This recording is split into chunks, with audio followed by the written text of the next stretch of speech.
already know some of you and some of the people that are going to watch this video.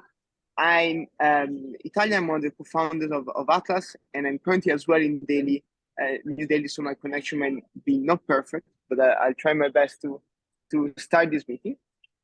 So my role in this meeting is pretty limited in a way. I'm gonna do the intro and then obviously support throughout, but the intro of the meeting is for us very important because obviously it's the third Unity Day Global that we host. We've done a lot of work on these global events and local events that are running simultaneously with this event.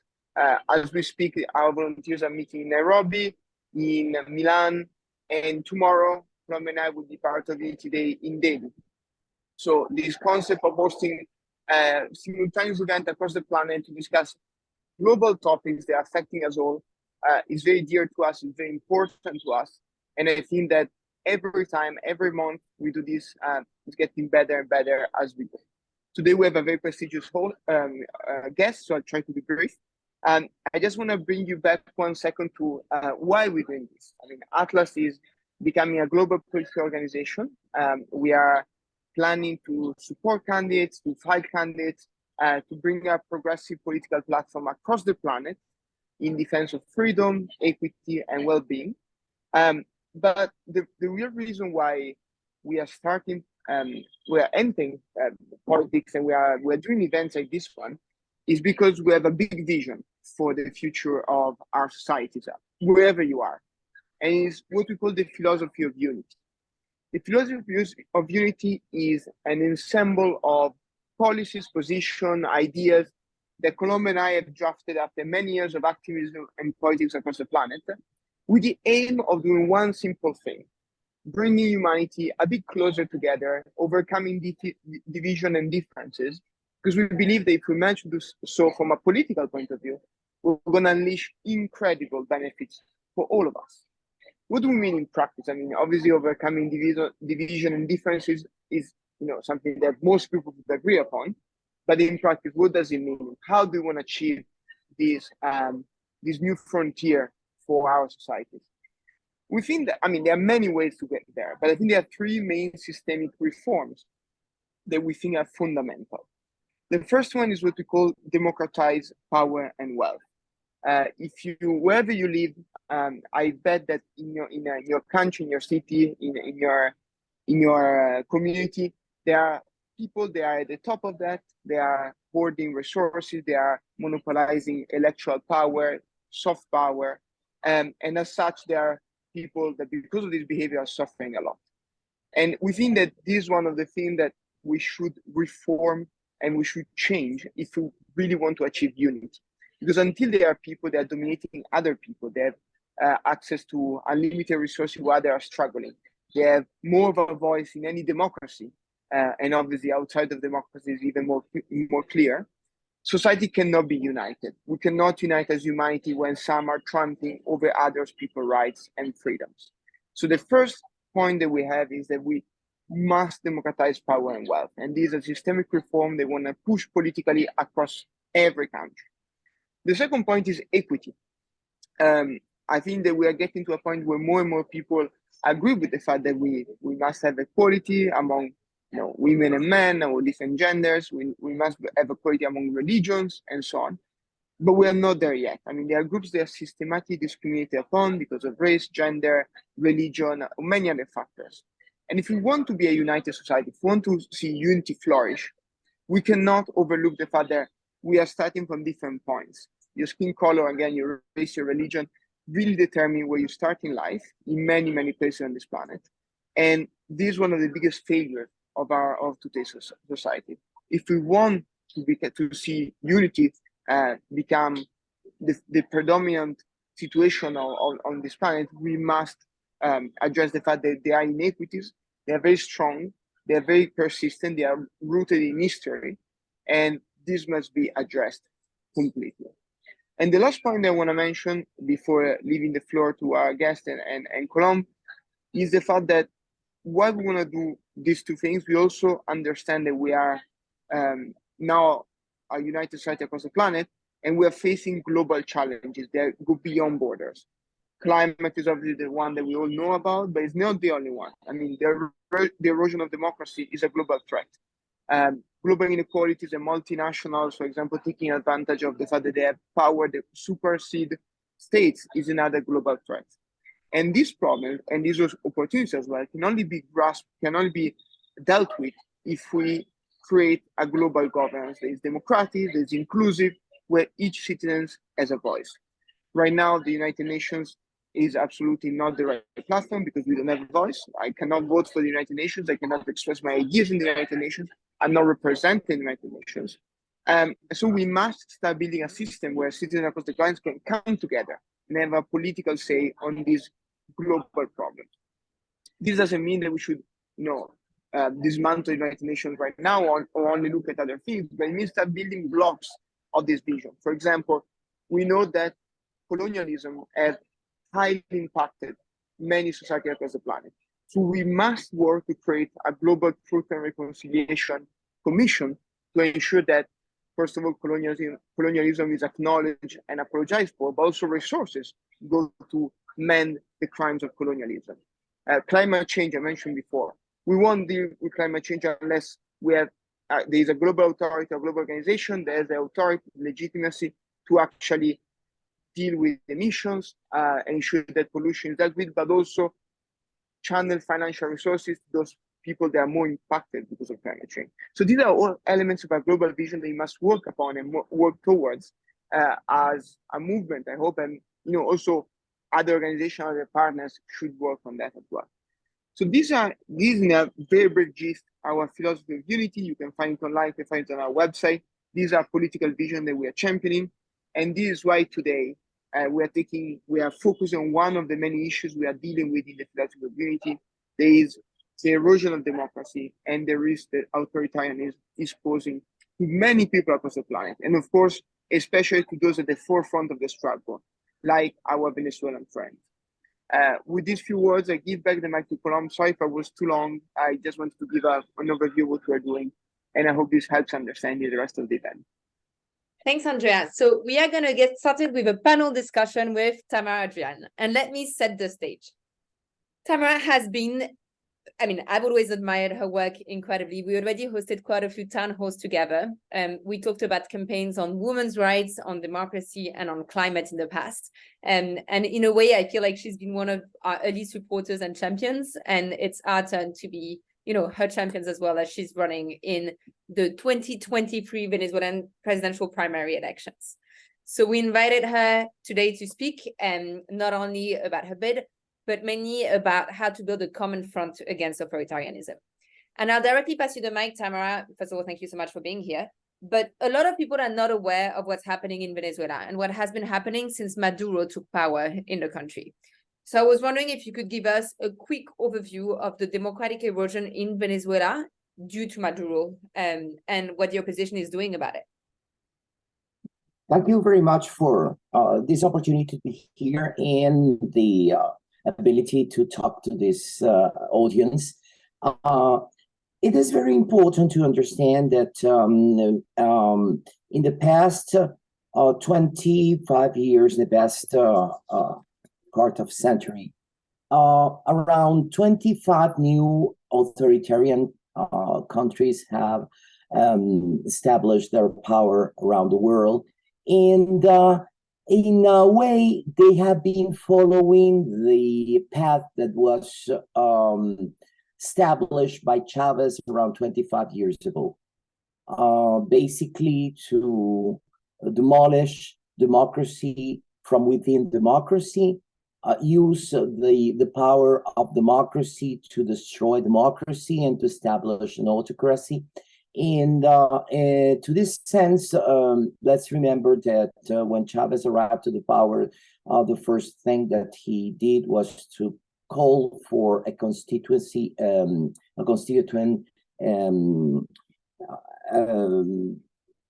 assembly to reform the constitution, to establish a new constitution, and immediately after they appointed the new powers to their will without participation of the people. And since then, they have controlled all the powers. and they have established re-election, indefinite re-election, and basically they control the military, they control the judiciary, they control the public attorney, they control everything. And this path had been followed by many other countries since then. By the time the regime of Chavez established this path, I was warning people what would be the outcome.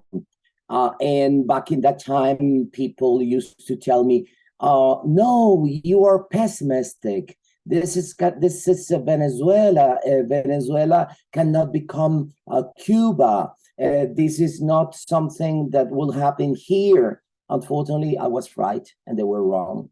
And I would rather be happier to have been wrong than to have been right. But now, where are we?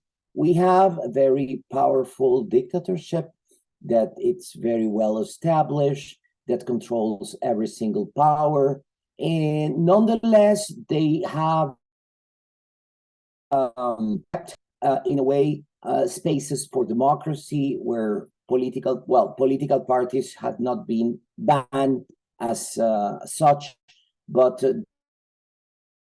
the members of their board had been replaced by judicial decisions by people that it's close to the government of Maduro.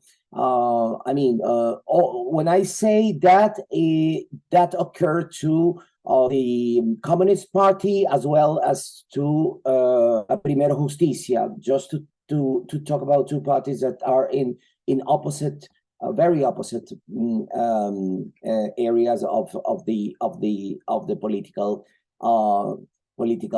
ideology. And in this context, it is very difficult to establish democracy. Nonetheless, as long as we can get the ability to intervene in any space, public space, we will continue to do it, because we, as long as I am able to do it, I will be there pushing forward for the established democracy in the country. Yeah, and I think that's fundamental, right? Whatever the context, to be able to have people that will give it their all. So I'm gonna butcher this, but after the national elections in 2016, you, along with the opposition, established an opposition national assembly, right? Or a legitimate national assembly that was actually elected by the people and appointed then President Guaido as a head of state, which went in opposition with Maduro's National Assembly. So I'm trying to explain this to everyone. Basically, the elections were not democratic. So the opposition said, we still need to get power, we still need to get representation. Let's establish the National Assembly. Am I getting this right, or am I butchering it too much? Right, yes. It was a very creative idea. It was out of the box. Basically, because in the past, there were attempts to have a parallel government, but outside the country. And that have happened in the past with many cases where you have a president in place in the country and a president outside the country, or a judiciary in the country and a judiciary outside the country. But this idea, this crazy idea that came into effect, was to have actually the parallel governments within the country. I mean, yes, we won the supermajority of 2/3 of the National Assembly back in 2015, and immediately after we were blocked by the government of Maduro via judiciary resolutions. And we were unable actually to legislate because they cut all the powers and even the budget, everything.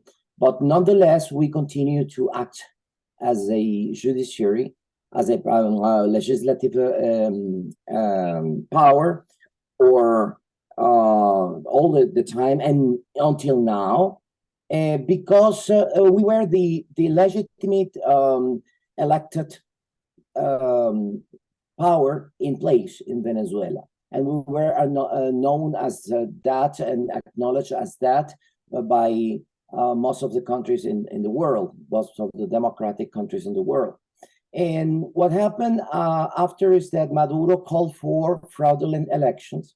And these elections were not recognized by many countries. And using the constitution that says that if there is no president, the president of the National Assembly adopts the position of president. Guaido started to run as a president, as a parallel president.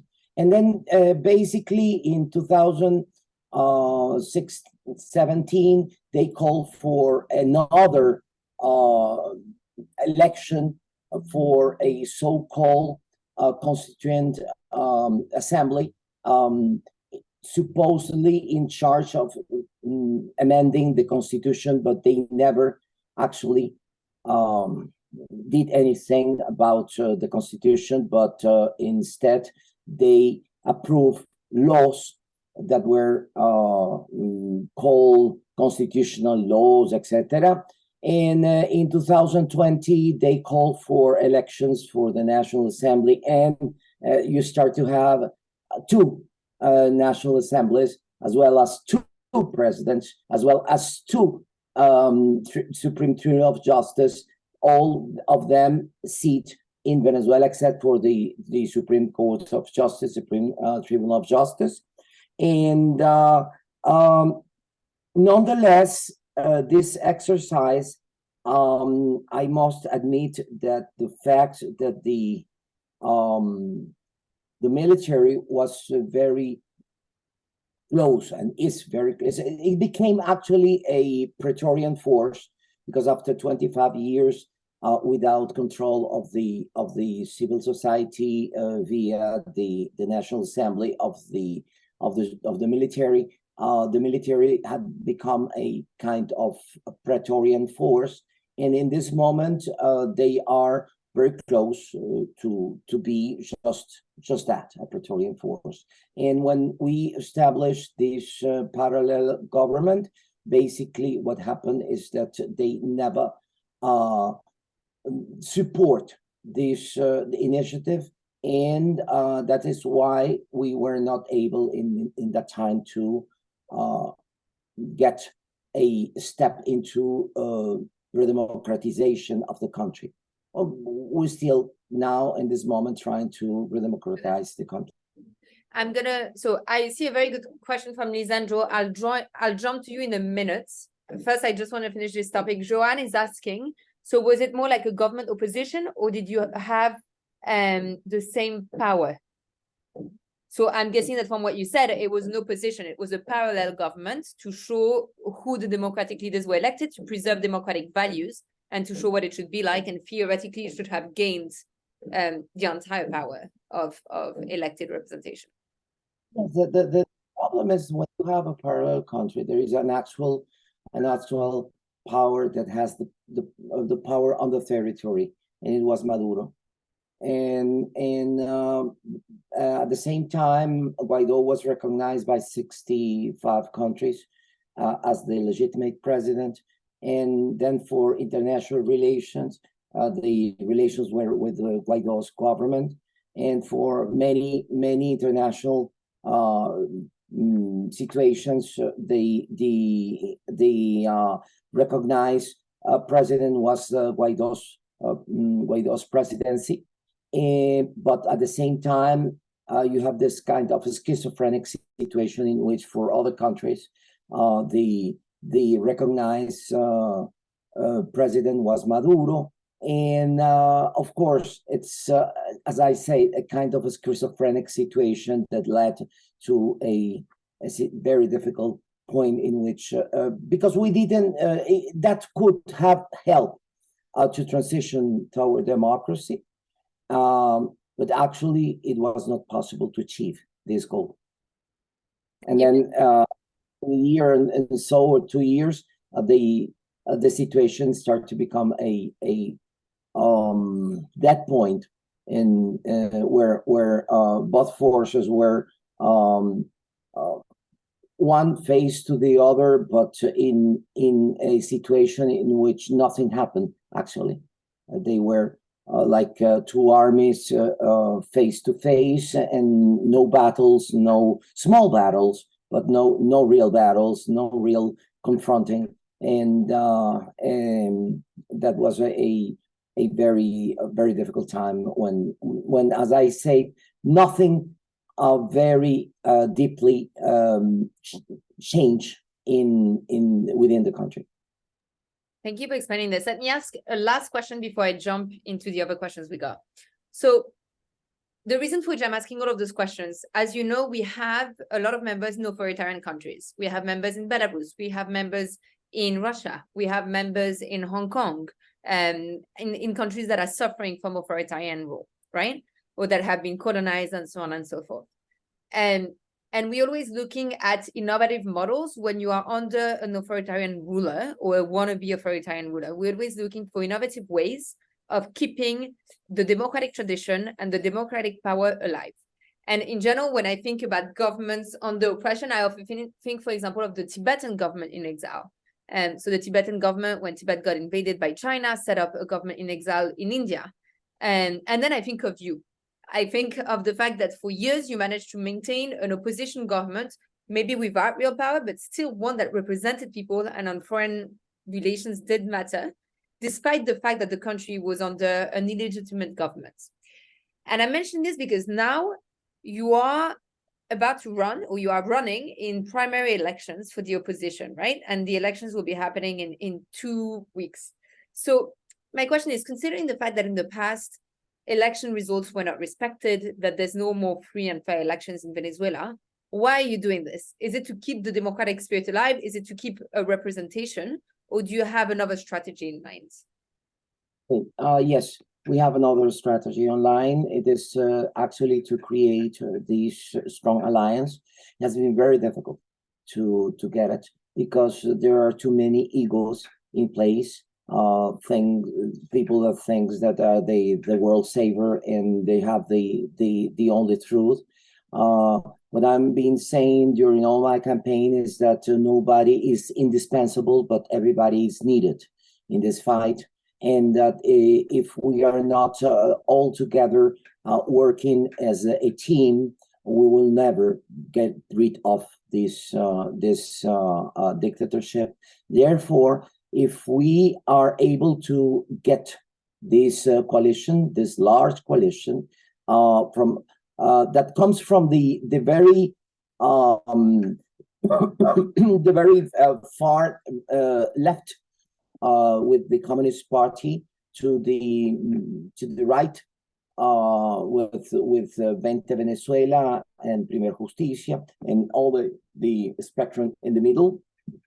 If they are not able to understand, and when I say they, because I am very convinced of that, and I refer to them, and I'm not including myself because I'm completely convinced of the fact that we are obliged to get this coalition in place. Otherwise, we will never get rid of this situation. And that's what I'm doing in this moment. I'm running, yes. I don't have enough money to make a campaign that it's a kind of the campaign I would like to make. Nonetheless, I'm putting all the relevant points on the place, and I am discussing with everyone, convincing them of the fact that we desperately need for this coalition. And as I am telling them, if we are not able to create this strong coalition, the costs of this fact will be on the shoulders of those who did not agree to create this coalition. But I know that it's not easy. I know that it's difficult for some people to let their egos aside, and for some parties, political parties, to let their small political interests aside. And yes, we have to put Venezuela ahead and put all our egos aside. I really like the sentence, no one is indispensable, but we are all needed. I think it's a very good value for action. I'm going to turn to Lisandro Jamie.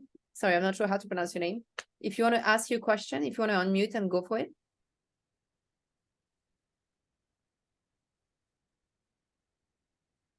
I don't know if you can hear me well, but you asked a question in the chat. So do you want to unmute and ask it directly? How is the unity of democratic factors advancing in Venezuela? Yeah, I'm not trying to fully understand it. If you do, go for it, Tamara. Okay, you're here. You're back. You are muted, Lisandro. You need to unmute.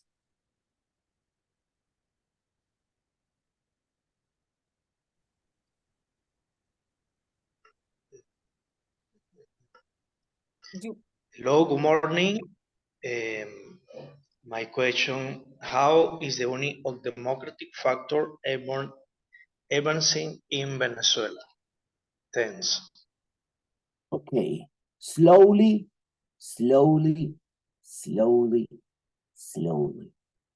Unfortunately, this unity that is much needed, sometimes the minor differences between the people and even the minor interests they might represent are preventing this unity. And all I am doing now, it's putting in on the table how to strategically achieve this unity, and what are the essential points of agreement, and what are those disagreements that are not really disagreements, but just a misunderstanding, and those who are actually very, very deep differences of point of view, but that are in this moment irrelevant. As I tell them sometimes, when we will have democracy, we might have the ability to talk about ideologies, to talk about point of views, to talk about differences. Now, what we need is this unity, and we need it desperately, because otherwise we will never be able to discuss about these ideologies. That makes a lot of sense. Let's talk about unity of dictators. So authoritarian leaders are extremely good, I think, at coordinating strategies, actions, and responses.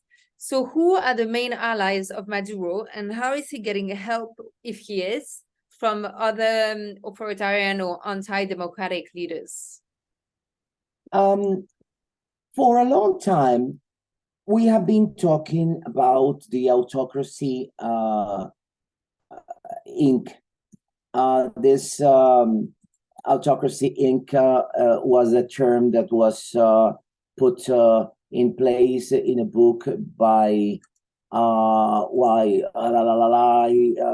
had a meeting last year with her. I'm trying to remember, so sorry.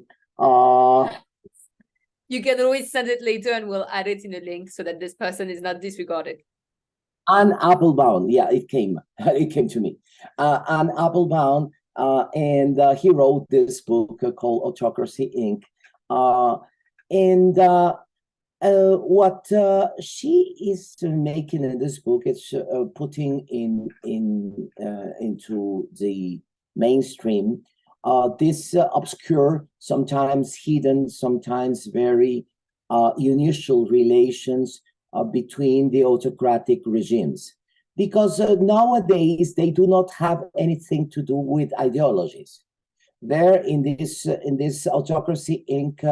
Group, you will have countries and dictators that are very to the left, very to the right, the formal right and left definitions. You have those who are very close to integrism, religious integrism, and that it's not important for the fact that they are in a large coalition establishing a very strong support to each other. And they had been able, for instance, to circumvent the sanctions against the countries using this coalition, and that is why you see that sanctions are sometimes useless for the purpose of defeating a autocratic regime, and that is why also it is important to understand that the current status of sanctions, it's damaging sometimes the people but they are not affecting really the ability for some countries to conduct their business, and even they make them stronger sometimes. And sorry, you are mute, Colombe. Sorry, thank you. I was saying, so if sanctions are, you mentioned sanctions are ineffective, what should democratic countries do then to support Venezuela? Okay, that's a good, a $64,000 question. That was a very old show in the television, because it happened, for instance, in schools. What do you do nowadays with the bad guy in the school? What kind of sanctions can you take against this student that is bullying people, that it's for instance harassing students, etc., etc.? What can you do? There is no jail for countries as entities, of course. Maybe in some cases you have the International Court of Justice of that it's allowed to impose prison to those who have violated gravely the human rights system. But in fact, what it's happening, it's that the sanctions are moral sanctions, basically. It's a kind of sanction where you are saying you are behaving bad and you are a bad guy, and you have to be treated as a bad guy. How can you achieve that? But much more important, how can you have alternative measures in order to basically conduct the countries to democracy and defeat dictatorships? I don't have the answer. I think I will have I would like to have an answer. I would love to have the ability to propose another alternative measure. But I know that for the time being, under international law, the only applicable sanctions are financial sanctions and sometimes moral sanctions. But they are ineffective for the purpose of defeating these autocracies nowadays. Maybe 15 years ago, maybe 50 years ago even, they were effective. And there is another thing that has changed. The costs for autocracy to get out of the power have increased, but they're very, very much in the past 20 years or 25 years. Why? Because now you have the International Court of Justice. Now you have the ability for some countries, international, in local countries, to pursue criminally pursue some dictators from other countries because they have damaged the nationals of this country where the judge is judging this other person, etc. So the cost of getting rid of the power are much higher of what they used to be. In the past, if you were a dictator and there was a coup d'etat against you, you took your money and go to the neighbor country and ask for asylum and stay there for the rest of your life and spending your hardly earned money. But now the situation it's very different. Very different. There is no place to go in this moment for those people that are defeated and that are displaced of the country. So I think what you have to reimagine now are those safe haven in which those who were in power as dictators in even violating human rights might get a kind of safe space, and that will encourage the possibility or make easier the possibility of being defeated or displaced of the power. Because in the current status, it's very difficult. And that I'm talking about any country in the world where you have a dictator, where you have an autocracy. It's very difficult to be displaced of the country because you might be subject to persecution in international court of justice, and you might lose all your money, as I say, hardly earned. And if you want to privilege democracy, maybe it's time to be a little bit more practical.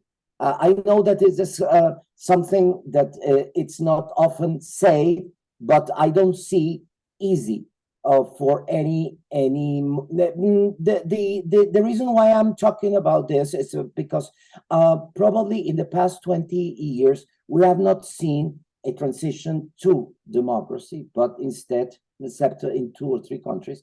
But to the opposite, yes, democratic countries have become dictatorships, and that's something that it's impossible to defeat. This tendency is impossible to defeat in the current situation of persecution of those who are violating human rights, etc. So maybe from the practical point of view, as an alternative measure, we might start to think about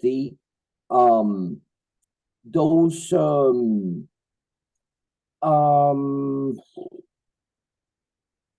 privilege or safe havens or special status or of those who are voluntarily leaving the power and allowing to transition to democracy.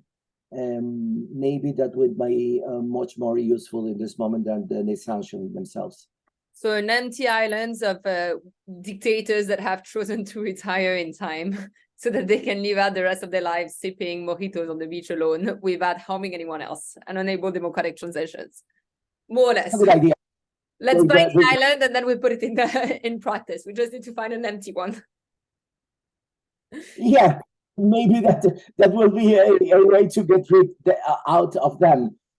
You know, it would be an interesting campaign, a crowdfunder to find an empty island to put all of the dictators and people that want to leave of the dictatorship, and so that they can live in retirement and let us all try to figure out the best of democracy. Andrea, I saw that you raised your hand. Do you want to ask a question?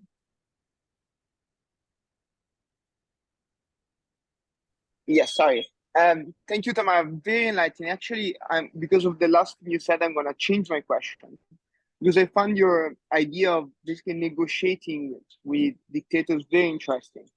I remember I heard in the past that there were attempts to negotiate with Lukashenko from Belarus, for example, to basically pay him to leave the country and going a golden retirement somewhere. But it's very true that the issue with this strategy is that obviously people can be persecuted after, and from the ICT or other countries. So do you think that in a way we should have a system very similar to what happened in national at the national level, where sometimes you negotiate with crime groups, or I'm thinking about Colombia with the FARC, but also it happens in Italy with mafia bosses. Basically, you negotiate disarmament, you negotiate a stand down, and as a consequence, you also give an amnesty to these leaders, to the leaders of this movement. Do you think that the same should happen at international level, and it should be maybe a new international legal mechanism to create the possibility to give amnesty to dictators that step down, obviously, after a negotiation? Okay. I insist. I believe that the exit costs have increased dramatically in the past 25 years for dictators, and that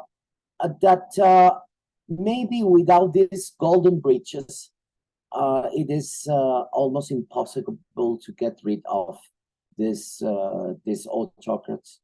And I'm not saying that this is the way. I'm saying that I am observing that in the past 20 years, almost none of the autocracies have ended. And to the opposite, many other countries have been established in the meantime. And therefore, if the tendency is that democracy will be less and less and less, or at least where traditional democracies were, and that even in the most democratic countries, democracy is at risk in this moment because populistic far right or far left offers.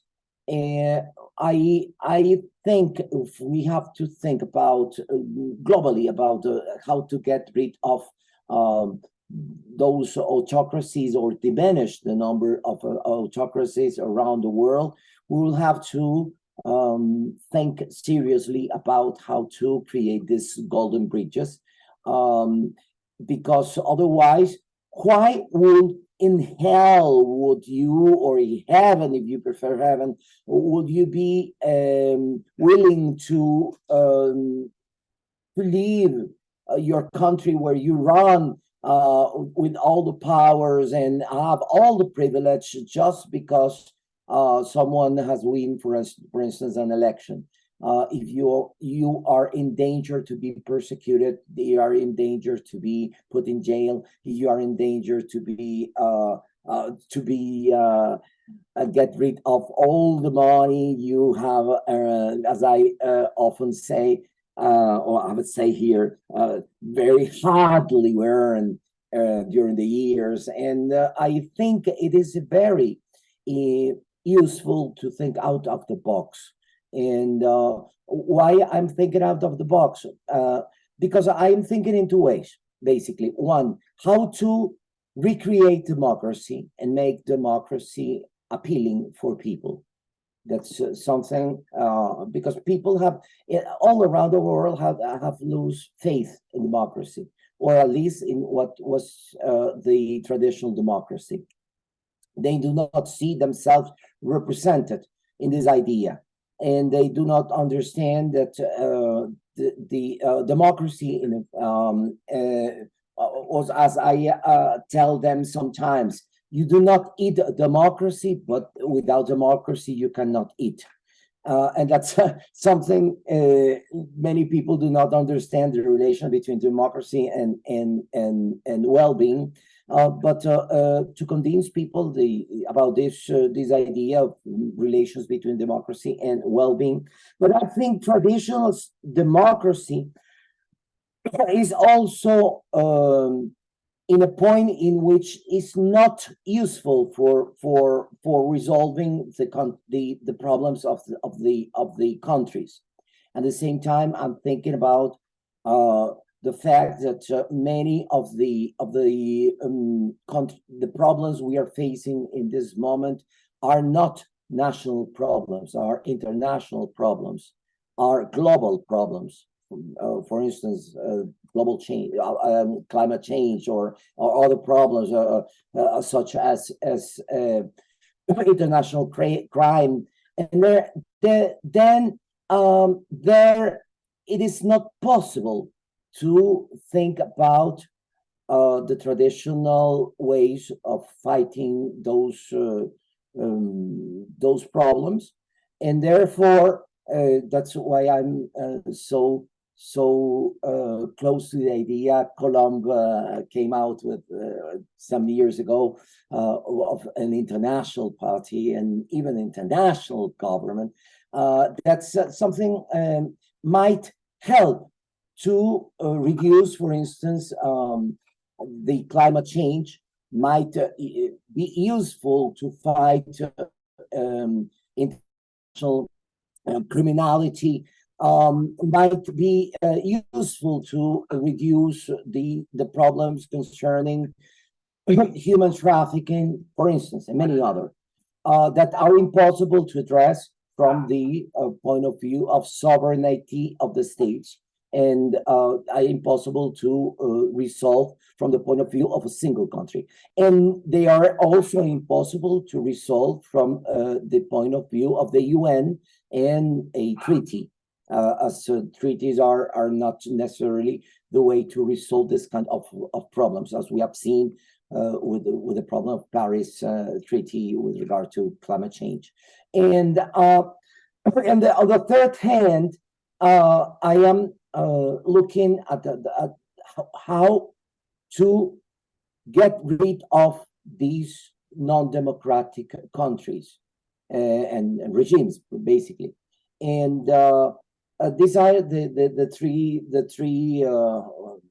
three sectors I am thinking much more in this moment. And to the third one,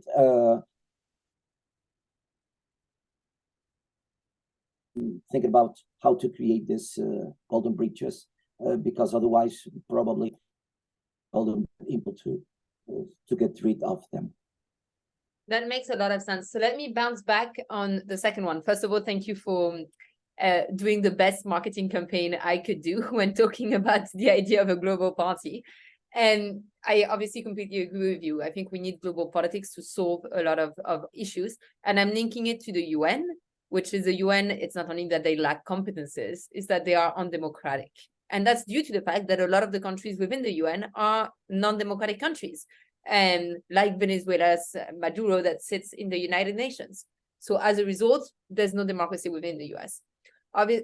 Obviously, our dream at Atlas is to see a democratic global governance, one where we come together to solve those issues. But as you mentioned, democracy in democratic countries is also backsliding. We are doubting it. It often doesn't deliver on our needs, right? You have growing inequalities in democratic countries as well. So I believe that there's a need to rethink democracy. Democracy is beautiful. It's always remained to be worked for, but it's very imperfect by nature because too often it becomes an oligarchy with the very few holding on for way too long and gaining more power and more money and so on and so forth. And so we don't trust in it anymore. I'm going to link this to a question from Joanne. She asked whether deliberative democracy has been tried in Venezuela. I want to kind of reframe it because Venezuela is obviously in crisis. I was wondering whether you think that having more deliberative democracy within global institutions and to try to overcome crisis situations would be a good way forward to enable citizens to regain trust in their institutions, in the democratic process, and in the need to be involved in the life of their countries and of the world. Okay, yes and no. If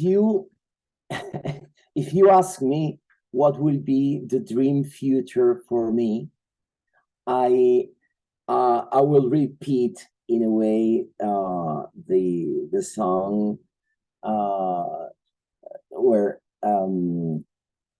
believe there is no countries, And I can't believe that in a planet with no countries, with no borders, and with no because I travel a lot, as you do, by the way, and I know people are the same, all the same everywhere, except for minor cultural differences, but we are all the same. We have the same dreams. We have the same aspirations. We have the same abilities. We have the and we are divided by borders that were artificially created, basically in the past because of sometimes religion.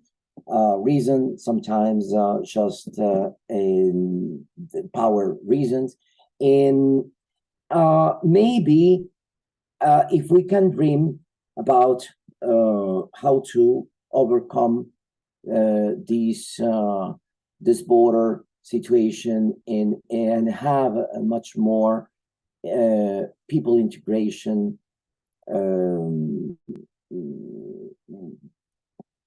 ability to resolve problems, particularly because we are able now to connect on the same time from all around the world. I know that you are in India, and yeah, okay, we are in the antipodes now, and we are talking at the and we are seeing each other. We're in what the 21st century now it's proposing us is the system of communities by interests.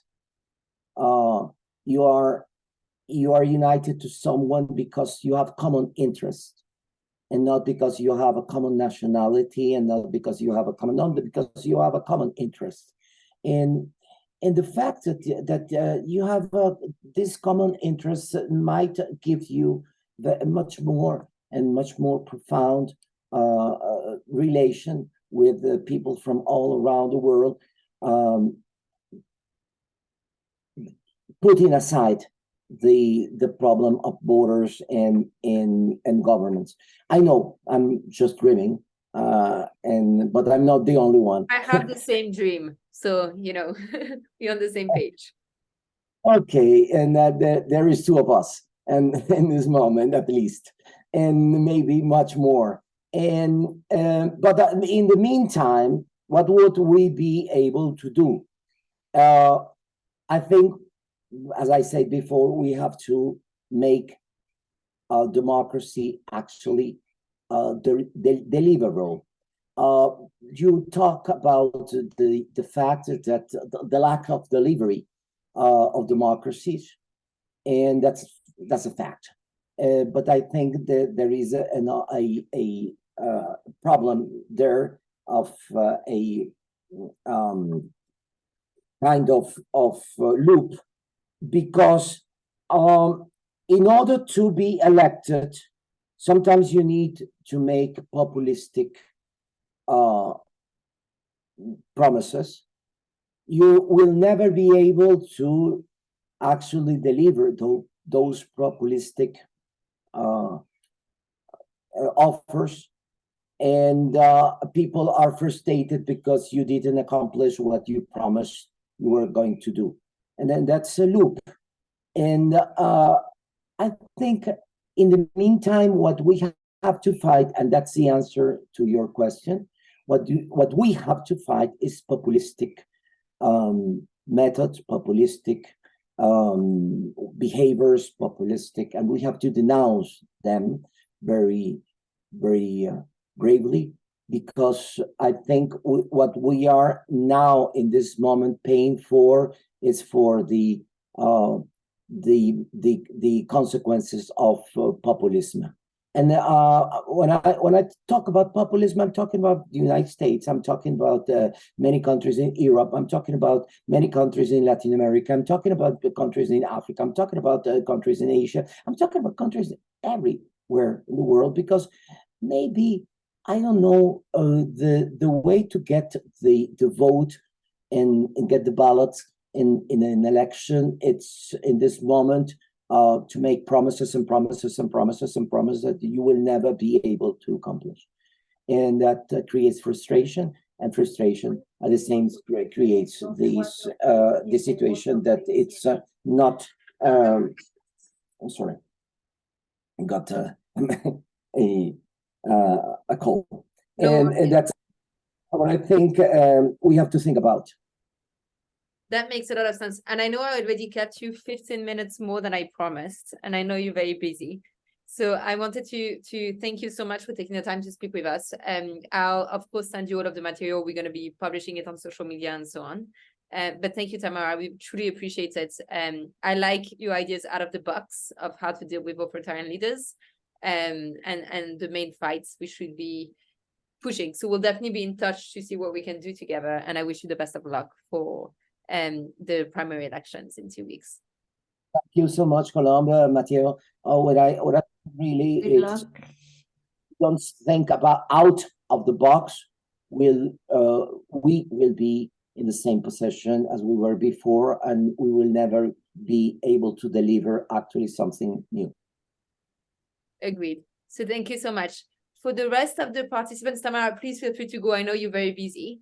But for the rest of the participants, I wanted to say, let's remain in the call to discuss a bit everything that Tamara has said. I want to get your impressions, understand how you think we should be putting this in place.